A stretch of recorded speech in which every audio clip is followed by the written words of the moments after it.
सांगलीमध्ये स्वीकृत नगरसेवक निवडीवरून राष्ट्रवादीमध्ये वाद झालाय।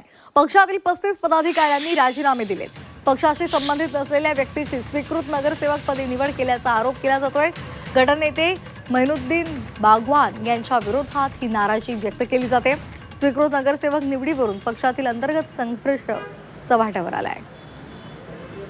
स्वीकृत नगरसेवकाच्या निवडी झाल्या त्यामध्ये प्रदेशाकडून माझ्या नावाचं पत्र आलं होतं। पत्र आलं असताना पण राष्ट्रवादी पक्षाचे गटनेते मैनुद्दीन बागवान यांनी अक्षरशः नगरसेवक पदाची बोली लावून पद दिलेलं आहे।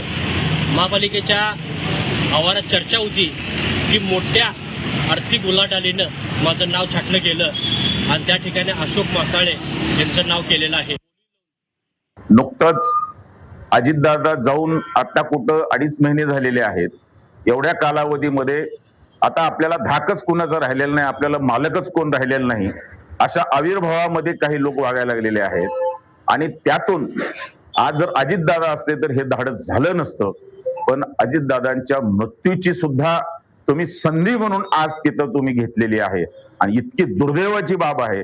त्याचा निषेध म्हणून आज हे सगळे आमचे शहर जिल्ह्याचे जेवढे काही पदाधिकारी असतील या सगळ्यांनी आज जवळजवळ 35 लोकांनी इथं सगळ्यांनी राजीनामे माझ्याकडे सुपूर्द केलेले आहेत।